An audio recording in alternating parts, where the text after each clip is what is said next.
Thing.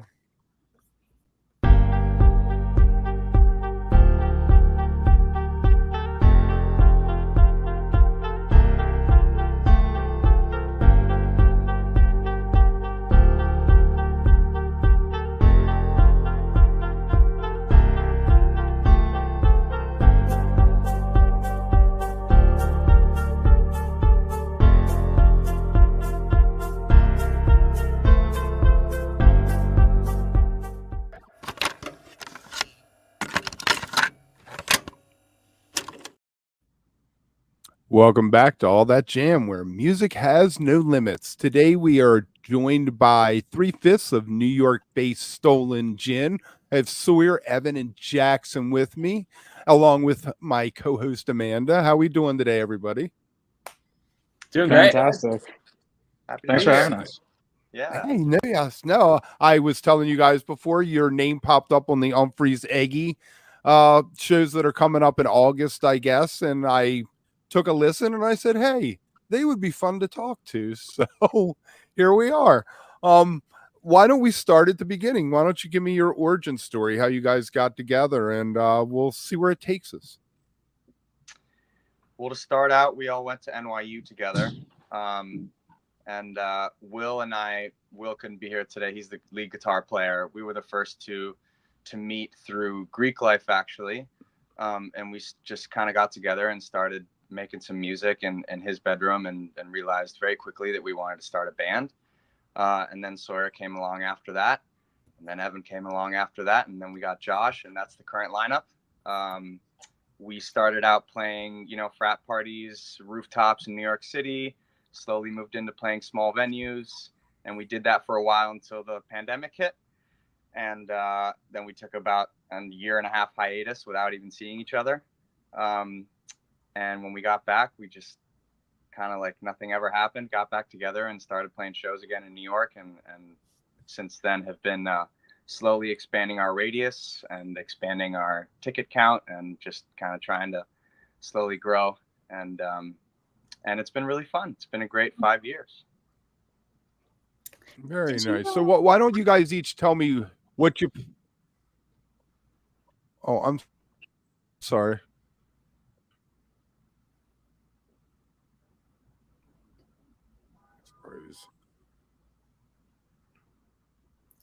Kev might be having a little bit of technical difficulty, but if you No, want I to play, that'd be great. Sawyer, why don't we kick it off with you? Sorry, I think I didn't quite hear what you said. Could you just repeat that, Amanda? Yeah, why don't you let us know what you play? Maybe some of your influences would be great. Oh, yeah, absolutely. Yeah, I play bass guitar in the band, and I'm passionate, of course, about improvised music and about jam bands. That's why it's so fulfilling to get to be in this band. But beyond that, I have a lot of interest in classical music and jazz music. And a big part of why I went to NYU in the first place and eventually got linked up with Jackson and Will, as he mentioned, is because I specifically wanted to move to New York to try and focus on jazz a little bit more seriously. And I got referred to Jackson and Will because I was playing double bass in a country band at the time. So I wasn't even actually playing electric when I was a musician on the instrument, but that wasn't actually how they found out about me originally. So just really passionate about, I'd say classical, jazz, and jam bands are probably my three biggest areas of interest. Very cool. Very cool. And I play sax and iwi, which is the electronic wind instrument, and then more recently, I take over about half of the keyboard duties for the band. And I guess while we're giving backstory, so I also come from like a jazz background. Went to jazz school basically at NYU. Met Jackson totally randomly freshman year, and we didn't even get linked up until like senior year. Met the rest of the guys in the first rehearsal, and definitely like jazz is the main sort of foundation for which everything comes from for me. But I didn't even really know what a jam band was until joining this band. But I've found that there are so many like crossovers between the two genres, so it was a pretty natural transition. And beyond jazz, I really enjoy like some electronic music, like house music. I listen to a lot of DJs. And I really like singer-songwriter, like Mm. R&B type of focus as well. So yeah, those are some of my influences. Nice. You found jam bands, and your life has never been the same again since, I'm It sure. really hasn't. It's a whole other world that I was missing out on for the first however many years that I've been playing. But it's such a cool community. Really happy to sort of be making some headway into that scene. Nice. Awesome. Jackson, tell us a little bit. My musical upbringing was a little more classical. I grew up in Barcelona, Spain, and there was a really unique school, like lower level school that taught a lot of music theory, and everyone kind of picked a classical instrument to focus on. So I did that as a kid. And then I came over here for boarding school. I went to a high school in Connecticut, and found myself all of a sudden completely removed from all that theoretical stuff. So I started just kind of playing a guitar in my dorm room and kind of paving a way for maybe like a singer-songwriter style path. Mm. And it was pretty clear to me that I wanted to go to a big city and just try and find musicians to play with after playing alone in my single dorm room for 4 years. And so I was really lucky my freshman year to meet Will. As Evan said, we were actually in a freshman year writing class together, and I knew that he played, and he knew that I was in a band, and it was one of those things where we were like, hey, we should come jam sometime. And it never actually happened for like another 2 years, but when he did, it was like instant click, like you're in, you're not going anywhere. Locked him down. And yeah, jam music kind of was something that I found when I came here for school over in Europe and in Spain. It was never really present. My parents aren't necessarily huge jam band people, even though I got a lot of my influences from them. But I was always a big John Mayer fan, and he started playing with the Dead, so I kind of really tuned into that and really started listening to the Dead when he did that. And yeah, everything else since has just been like, getting to play with incredible bands like Eggy and Talk, and we're going on the road with Umphreys soon, and String Cheese Incident. We also played with Dopapod. Getting to see these bands who just have so much liberty and creativity and on the spot, just improvisation going on all the time, playing off of each other. I just fell in love with that, and it's my favorite thing to do, is to play with these guys. So yeah, it's a great trip. Do you guys rehearse a lot? How do you hone in when your improvisation, your quote unquote jamming? How do you guys focus and look at it?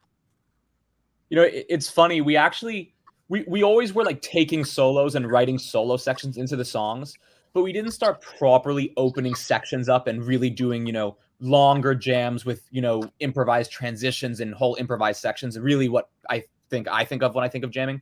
We didn't even do that until a couple years into the band's existence. So for the first couple of years, we were really just focused on playing the songs and just trying to be like a tight sort of, basically like an indie band, with an element of soloing. And then I would say once we started getting recordings back, like we got a couple of recordings or soundboard recordings from our first few nights that we did with Talk. Once we started to really look at the soundboard recordings that we were getting, I think that's when we started to get very, very serious about, the quality of the jams, like how we're structuring them, their length, and maybe their, how big they get or how small. And so for the last, I suppose, 18 months to 2 years, we've been spending a lot of rehearsal time actually working, very consistently with the jams and trying to, just make them sound different every time, or different length, different scope. And something that's cool that, we try to sort of frame those sections around like the way that you might hear like a song in a nightclub, like a EDM song, or like a disco song, where one small element is added, every so often, to just really keep that section growing and building. And just, it's very sort of, it kind of takes its shape like over a course of, a few different iterations. So the way we practice it is really fun, and it's definitely, my favorite part of rehearsal. Yeah, rehearsal time is pretty sacred for us. We actually just moved into a slightly bigger rehearsal studio than we had before, because we're practicing in this little shoebox that, you know, we love playing music, but a little shoebox with no windows that gets stuffy and hot in the summer, you don't want to be there for all that long. And we love playing music together so much that we thought it was just a waste that we're not taking full opportunity of every rehearsal to just go and just try and play and be as creative as possible together. So the upgrade has shown its results. We had a great rehearsal the other day there. And yeah, I mean, the jam band sphere is just unlimited possibility, no ceilings on anything. So that's, you know, I think for all of us, just refreshing, and there's always something new to be exploited. Yeah. Now, I know that we want to talk about some of your recent releases, but you had mentioned a time frame 5 years ago. So 2019, you all released Something Sweet. And I've read some really great reviews we can get into also. But, you know, it just made me think that time period, New York City, how did you all manage to kind of stay together as a band and keep growing through COVID, through that time? Were you all in the city at that point, or like, how did that work for all of you? It was definitely a trying time, and I, you know, knew plenty of musicians and artists and bands who split up and people who moved away. And for some reason, I don't think it was even ever a conversation that we had, like, should we keep going, should we not? Like, it was always like, from the very beginning, we were so locked into this project that the attitude was like, it'll blow over, we'll get back to it whenever the window opens up again. We're going to be right there to play our first show back. And it was, you know, we didn't even have to put it into words. Even back then, we were super committed. And was it a bump in the road? Yes. But I think it created a real demand for when we got back. People were just itching to see shows. And I think it's shown its kind of results, because ever since COVID, we've sold out every single New York City headliner that we've done, and that momentum, I think, started with just the lack of music that people had for so long, and the excitement to get back and see a show, myself included, you know, to play or to see a show. And I think that kind of lit the fire pretty quickly on our return. The time away definitely made, like, I think it made us all realize how grateful we were to have it, and it made us so, as Jack said, so unbelievably eager to get back to it. And I remember, like, when that law, or the governor of New York or something like that, they came out with, this is the day when live music is legal again, and we booked a show, and it was really, really electric. It was our first show with Evan in the band, and it was really fun. I'll never forget it. It was only a day or two after my 21st birthday. That was a total shock for that to be my first show. I mean, it was very quaint little spot underground, I'll put it that way. And I was just blown away by the response, and just, you know, the energy that the audience comes with every time it's really inspiring. It's not hard to feed off of. So you joined the band during COVID? Really, I had my first rehearsal as things were opening up again. Okay.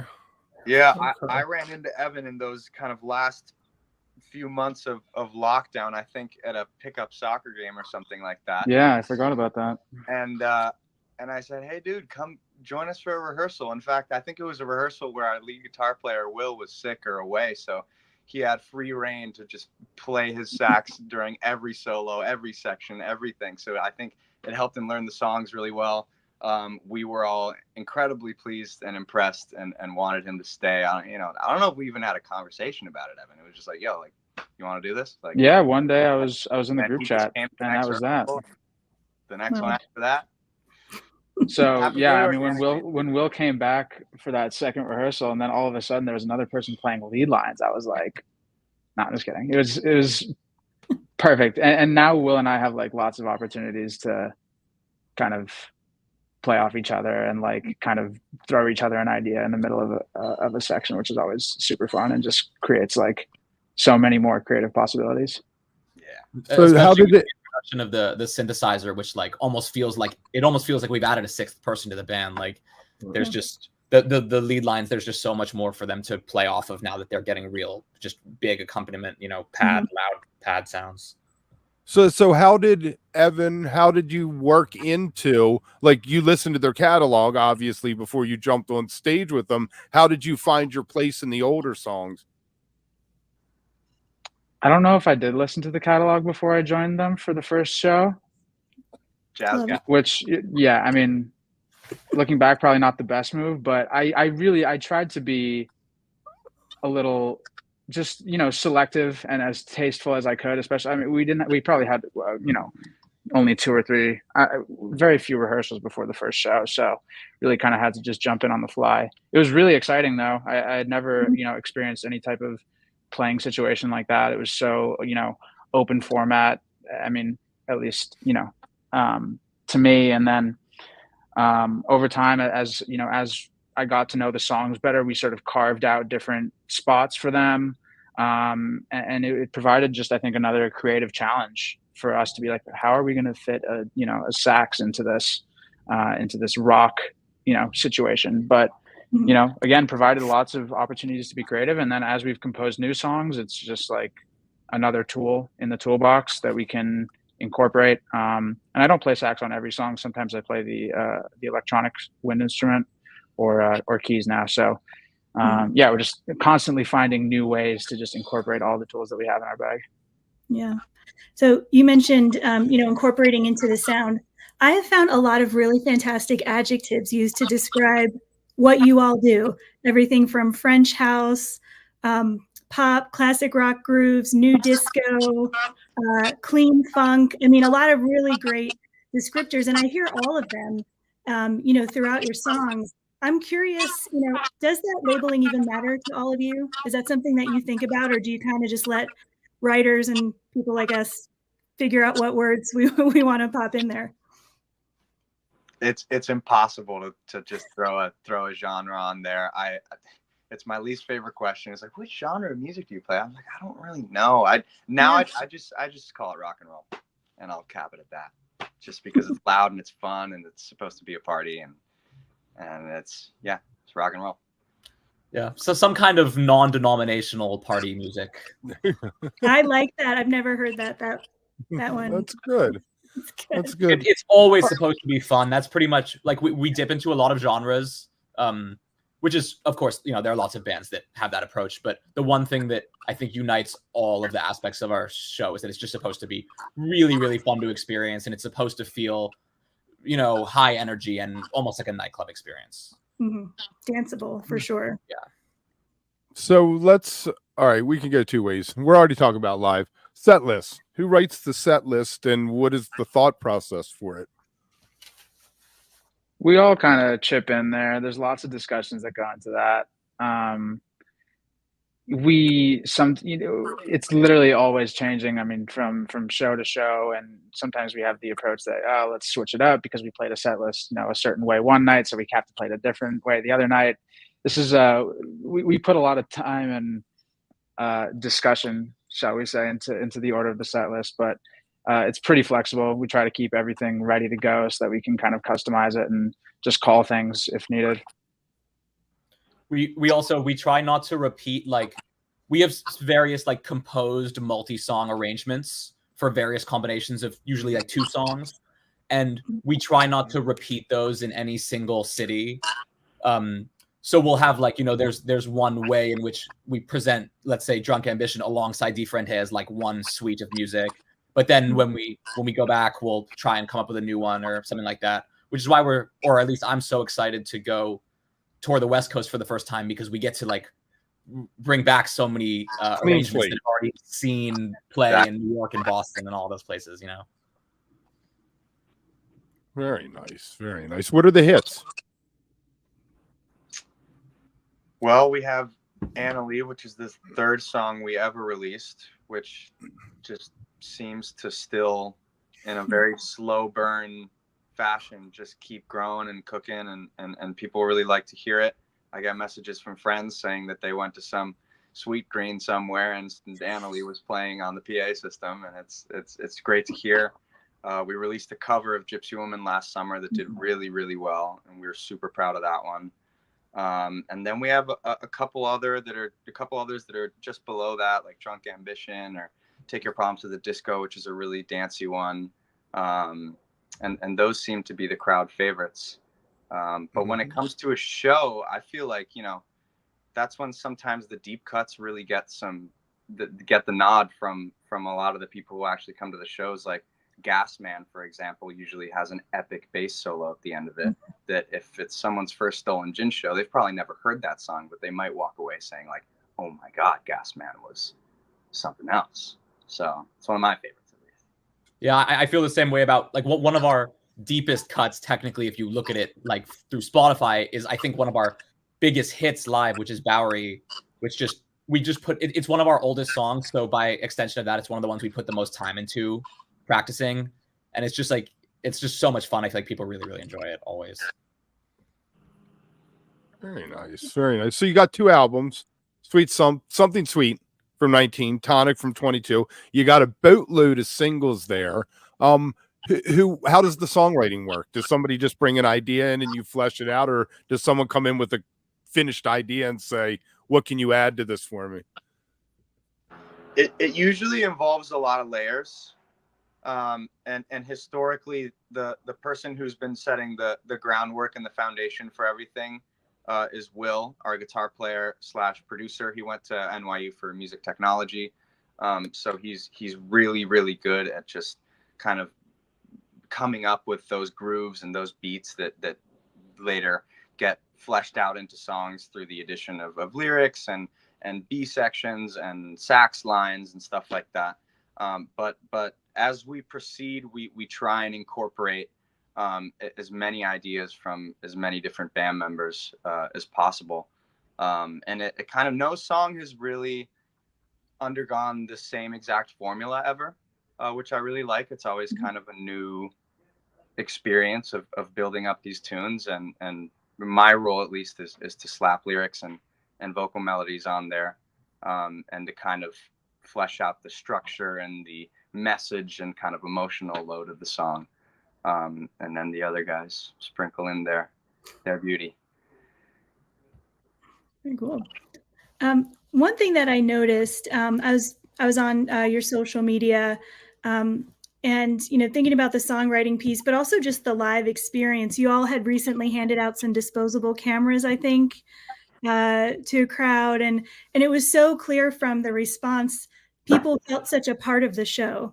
They really, there you go. See, exactly. I love that.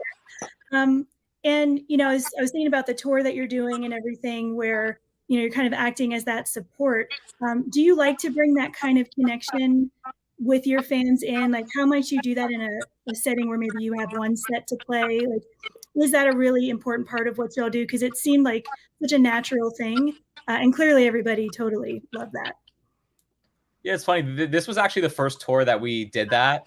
Okay. And obviously we hand the cameras out, and over the entire tour we got back like all of the cameras except one. So we got back like over 20 cameras. So it's really if our fans had stolen all the cameras, we probably wouldn't be interested in doing it again, but they were really into it. So that was great. As for opening, I don't think we talked about it yet, but I think it would be good to just probably bring a batch of disposable cameras every time we go on the road and just figure out the vibe each night. If people are interested in doing it and we can tell they're up by the railing and we can get it to them, I feel like that could be a lot of fun.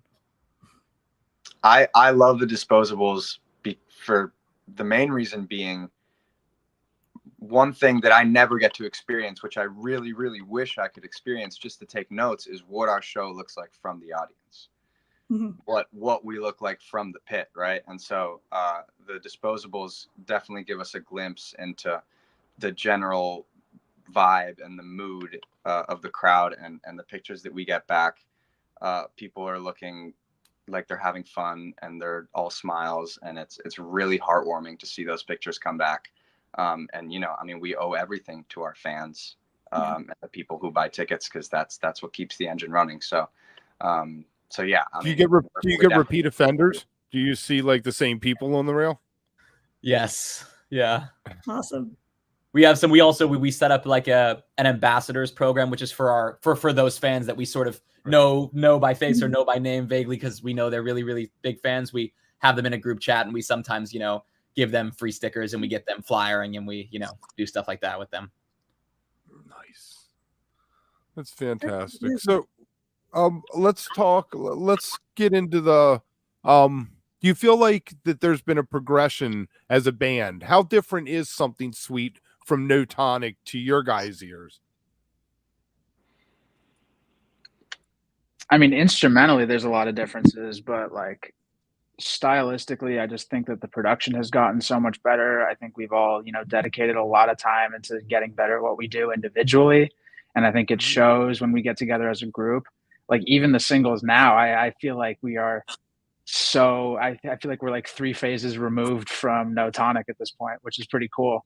We're in like total, experimentation mode and just, trying. I think, like we were touching on earlier, like it's so hard to define us into one genre. So I feel like just by experimenting and trying new things and just like stretching the limits of our creativity, like, I mean, the possibilities are pretty much endless when it comes to, what we can put out and just the progression that we can make in our sound and our live act and as individual players too. It's singles, I guess, foster that, right? But you put out singles, you can do a different kind of sounding single every time because it isn't attached to a bunch of other songs. It exists in a vacuum almost. Yeah, I mean, just thinking about our last single, like London After Dark, that was super sort of rocky and almost even like punky at times. And Underwater has this sort of like Latin thing going on. So I think, I mean, we just come from such like different musical backgrounds. And I love that each person's like influences shine through in different scenarios. Yep, I like London After Dark. That's really fun. So you did the Gypsy Woman cover. You also have a song called House of Maine with your guitar player as his alter ego. What is up with Adler? That's exactly right. Yeah. That's his DJ alter ego.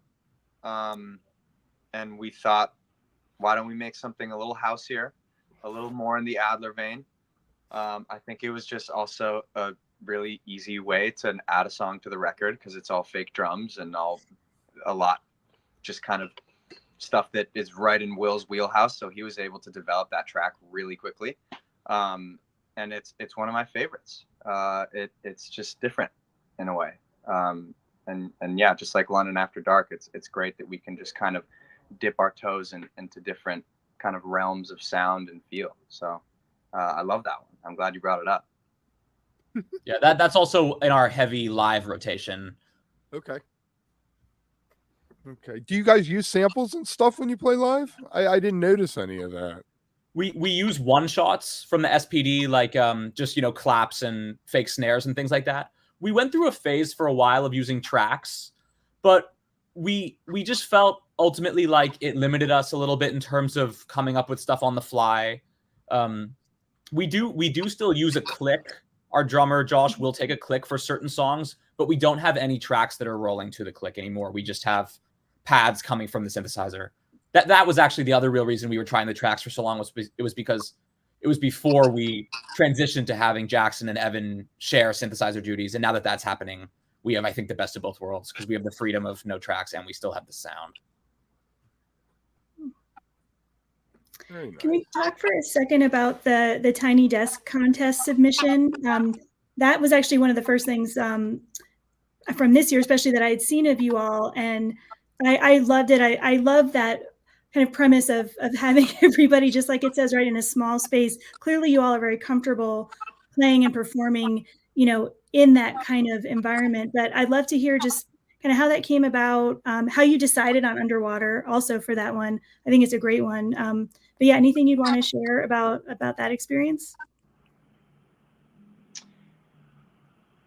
It was really, really funny, actually, because it was, however cramped it looks in the video, it was 10 times that cramped in the room. Anytime Josh hit the cymbal, it would like bump up and hit me in the arm. It was great. That song had recently come out. Mm-hmm. I think it was our most recent release at the time. And we were just trying to figure out what song to pick. We had a couple other cool arrangements that we liked of some other songs, but I think maybe, I can't remember if there was a time limit or not on that submission, but obviously, like, we like to jam and stuff. Most bands weren't too worried about like the whatever 8-minute limit, but we were actually picking it with that partially in mind. Mm-hmm. And that song was so new that we weren't very good at playing it.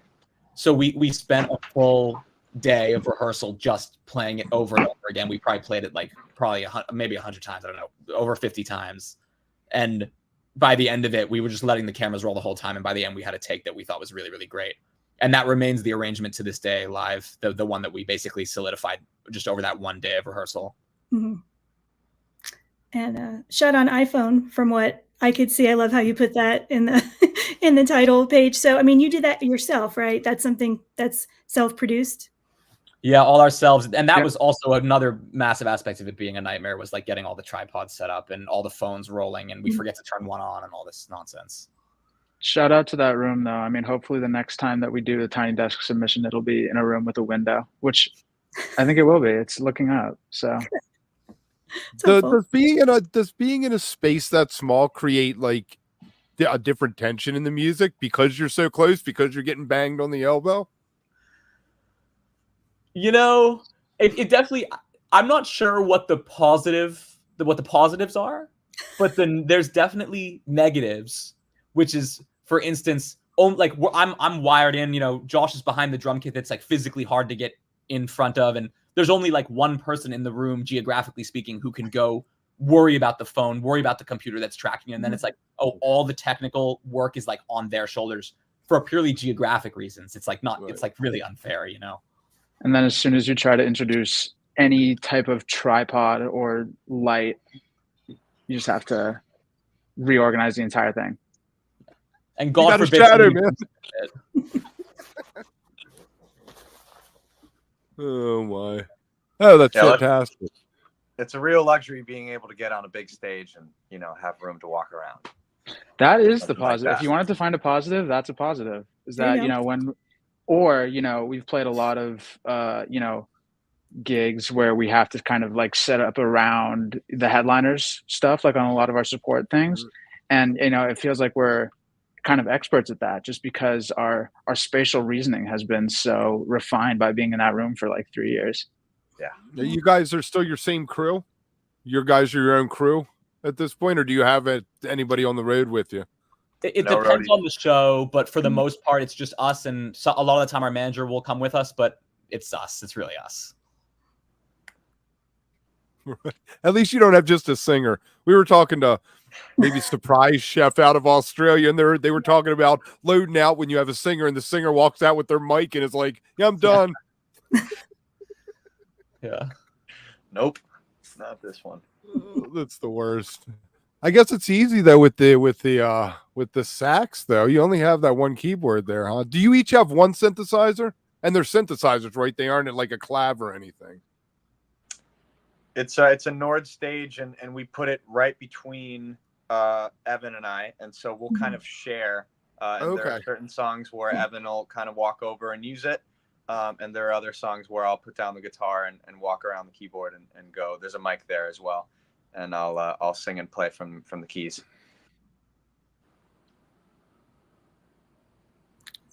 Very cool. One thing that comes up sometimes for us, and I'm curious how you all feel about this, is, you know, listening back to recordings of your shows for whatever reason. Sometimes we hear people say, wow, that sounded totally different than what I remembered. Other times bands may say, you know, that's not really something we do. We kind of want to keep ourselves in the present moment. Do you all take a listen back ever?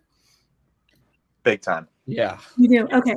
It's honestly, for me personally, it's like, it's so important to me. Like I really, really obsess over them. I really enjoy listening to them, for starters, but also, you know, before we started recording shows, I thought there was not a single thing that could ever be made better about our band. I thought we were the greatest band of all time. And not that I don't still think that, but now I know, wow, it doesn't sound how I remember exactly. You know, it never does. And now I've gotten to a point where sometimes I'll get off stage and I'll be maybe a little disappointed in my own playing or in the set. And then I'll listen to it and I'll actually be pleasantly surprised that it's better than I remembered, which for the first year or whatever was not happening. It was always we call that the disconnect. Like people will walk off stage and be like, that was the worst thing ever. And they listen back and they're like, we're releasing this. Yeah. Yeah. No, it's crucial to our current approach. It's like a sports team getting together to watch film. before a big game. It's so important to realize not only the things that could have been better, but the things that really worked, especially if it was something improvised. Like let's do that. Let's lean into that next time. And we even get together at Will's house and we'll watch it, all 5 of us sometimes. And you know, it can get a little tense according to, you know, who wants to change what, but I think we have such a strong desire to be the best that we can be, and that it really helps us out to just fine tune things and make sure we're headed in the right direction. Yeah. And be in the practice of having those conversations too. Just that alone, I would think, you know, you all spend so much time together. There's business decisions that have to be made. Being able to have moments, like you said, where there, I'll use one of my former managers' phrase, healthy tension, you know, and knowing you can get through that is probably really important in other ways too, I would think. Certainly. Traveling too, you know, gotta have a good yeah. system there, which we do. So very fortunate for that. Everybody gets a turn on the real bed before they have to go back to the air mattress, you know, stuff like that. There you go. It's funny I that think one Fish. thing that- I'm sorry. Go ahead. Go ahead. One thing that's really great about our band that I'm like, in retrospect, I think we're really lucky, is that we all met to be in this band. We weren't friends beforehand. Like, we met as the coming together of the band. And I think that makes it so easy to work professionally together, because we know that like the music comes first, and that's what we're all here for to do, is to just, you know, do our best with the music. I love It doesn't that. get personal, you know. I love that. That is so Yeah. great. You know, in a couple different ways, tour managers even who, you know, are maybe not even necessarily fans of the scene that the band they work for is in. They respect it, you know, they enjoy it, but for them it really is, this is the priority, is my work and doing the best that I can. Not that I don't love them all, you know, but their entry point is different. So I totally get what you're saying. Yeah. You know, Fish famously at some point decided that they were not going to talk with each other about performances anymore, because they found it affected the next performance, which I've always found fascinating, that they, you know, they went into their own little worlds. That's actually really interesting. I haven't heard that, but I get that, especially when you've had a career as long as theirs. Yeah. Right. Yeah. Started a long time ago. There's part of me that wonders if that's actually true still, but Right. apparently it is, even to the point where, you know, it was about maybe not talking about the things that you didn't, you know, feel so great about, but even saying things that they did enjoy. They didn't even want to Right. do They that. couldn't be like, that was fantastic tonight. They'd be like, nope. Because what if someone else disagrees? Right. Yeah. So It's very brave. Not to plant the seed in your head and ruin your guys' yeah. thing. Very brave of them, because I mean, all I ever want to talk about with these guys is how we can just continue to improve and what I like and stuff like that. Yeah. So that would definitely be a challenge if we were to even attempt such a rule of engagement with each other. Well, you've established a lot already, which I think is key. So, you know, that makes sense for sure. So you got you're doing something Memorial Day weekend, I guess tomorrow, to kick off the weekend, this Saturday. What is that all about? My favorite day of the year. We do this. Well, I feel like Sawyer should be the one to tell it, because he's the one that liaises this. But we have this tradition of playing in Washington Square Park, doing a free show every year. And, you know, Sawyer's the one dealing with parks. So, you know, he can tell you all about the different permits that you need to get if that's something, you know, that you ever want to do. But super pumped for that. We're going to hand out a bunch of disposables. And honestly, it's just a great time. We did it on 420 last year, which was insane. I couldn't believe that Parks let us do that. But they did. But they did. So what is the set list going to look like when a show like this, that you're probably, it's a free show, you're going to get probably extra eyes that aren't normally there, extra ears coming in? One of the best things. Yeah. Oh, no, please go. I was just going to say that one of the best things about the park shows that we have a 3-hour window to play. and it usually So you means can that get we it all pull in. out all of the stops. We can play as few or as many songs as we want. We can open them up as long as we want. Yeah, it's just great having that flexibility. It's one of the few opportunities that we really get to go long. So that's one of my favorite things about this show that we're about to do, and I can't wait. What were you gonna say, sorry? I don't know. That probably that. But you know what's funny about being a jam band in New York City is that New York, like most of the clubs in New York, do 2 shows a night. You know, especially the small clubs when you're starting out. It's funny, like there aren't that many jam bands that are headquartered in New York. Like we know a lot of sort of heavier rock bands and punk bands, but you know, our friends Talk are out on Long Island, not too far, but within the actual city, it's like the culture of like, I don't know, hitting multiple bars in a night, of bars having multiple shows. Like it doesn't really lend itself to that stuff as much. At least coming up. Once you're established, you know, then you have access to places like the Brooklyn Bowl, things like that. But this is a really special one because we book the thing with Parks. We bring on our own sound system. It's all like basically DIY. So we really call the shots, and that's why it's so fun. We, you know, do 2 sets and stretch out a little bit. It's the way to do it. And then you guys are taking a month off and you're playing one of my favorite places. I used to go see this band called the Radiators at the Stephen Talk House. Have you guys ever played there before? Just like the Park show, this is our 3rd annual Stephen Talk House show. It's my favorite show of the year in and year out. Such a cool place. Because it's just got this magic ambiance to it. It's just incredible. You know, you don't really have to sell many tickets because people go there on a weekend night anyway. There's a line around the block. It's an incredible place, and we can't wait to go there for the 3rd time. And you get a weekend in the Hamptons out of it. So, you know, it's great. It is.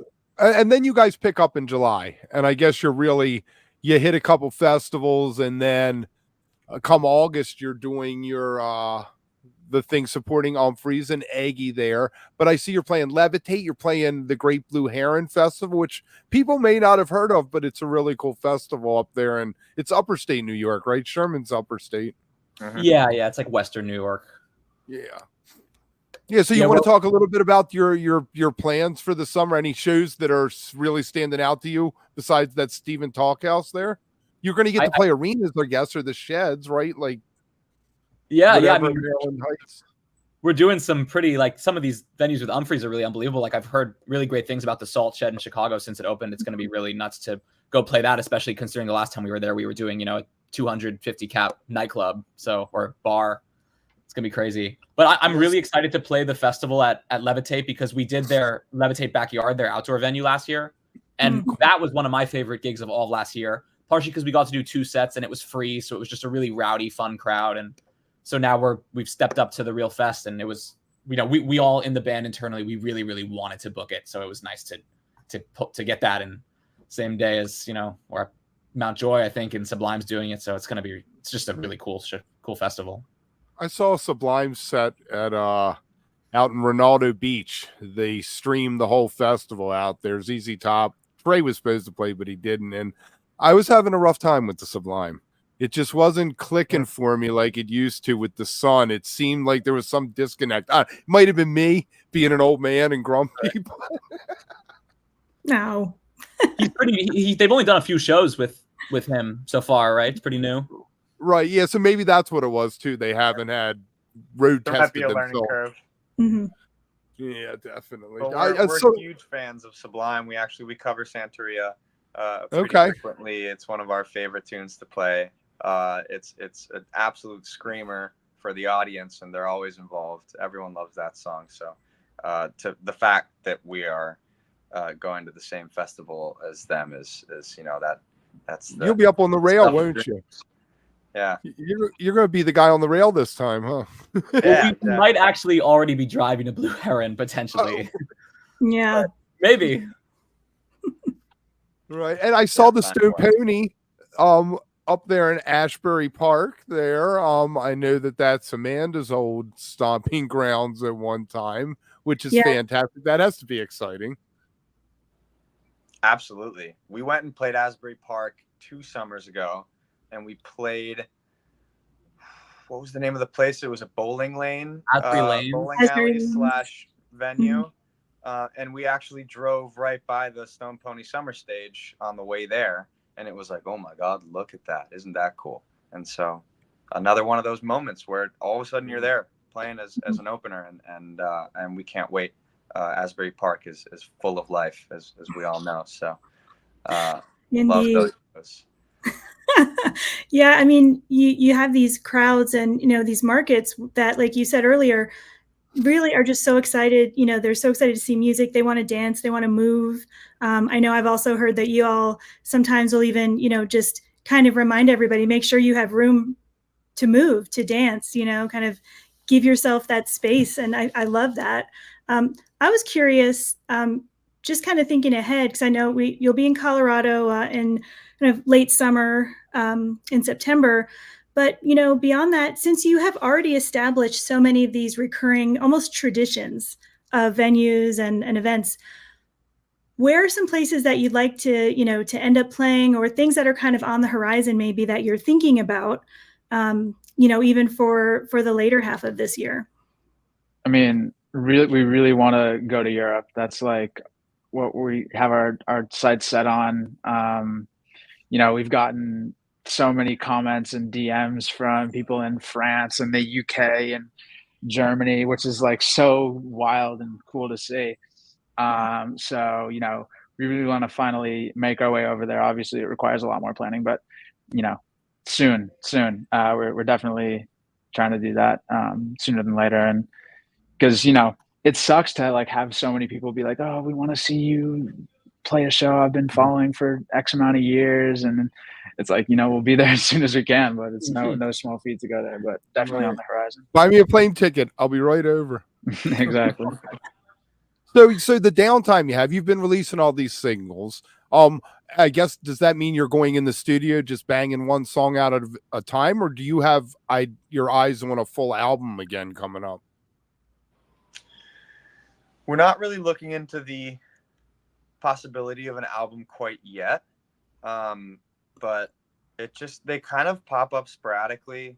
We'll start with some sort of a beat and send it to me or send it to the group, and we kind of just release as we go. We want to keep people engaged out there. We want to, you know, deliver music maybe in smaller quantities but more frequently right now, and it seems to be working well with our Spotify numbers and you know, everything going on a slow upward trend. And yeah, for now, I think that the singles strategy has been really good to us. So the Smiths worked that to such brilliance. I mean, they released a double album of all their singles at one point. I mean, they put out so many, and he keeps your name out there once a month, once every other month. Oh, wow, Stolen Gin, new song. Instead of here's 10 new songs for you, let's forget about them in 3 days because 9 million other people released a song between now and then. That's so true, especially like in, you know, for better or for worse, most of our music is being listened to through Spotify, and Spotify only lets you pitch one song at a time. So if you really believe in all your songs, as I do, I want them all to get the best chance, you know? Sure. Right. And the same goes for social media, because we'll make short form video content like TikToks and Instagram Reels and YouTube Shorts for all of our songs, and to compile all that for a whole group of songs would just be a lot to make, and then a lot to blast out at the same time. So I feel like we're giving every song the best opportunity at getting as much attention as possible by releasing them one at a time. Yeah, that's actually a really good point. Do Bandcamp? No, I didn't do all on Bandcamp. Yeah. Oh, you don't? You guys don't do Bandcamp? Okay. Maybe it's something to get on though. Should tell the team. We're not huge campers. I mean, the beautiful thing about Bandcamp is people can throw you 50 cents or $1 or whatever you want to charge for your song. So you're making more than the sandwich you get out of Spotify after a month. That's true. We haven't really taken advantage of that as much as we probably should. I like to ask very little of our fans. But if they want to throw us money through Bandcamp, that's also a great way to get a couple extra dollars. So yeah, we should look into that. Our manager's in my living room. He just got to my apartment. That's why I left earlier. So I'll hound him for that. There you go.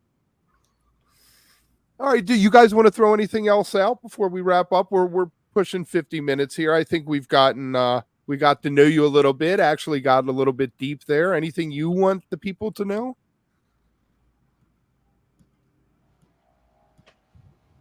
Anything?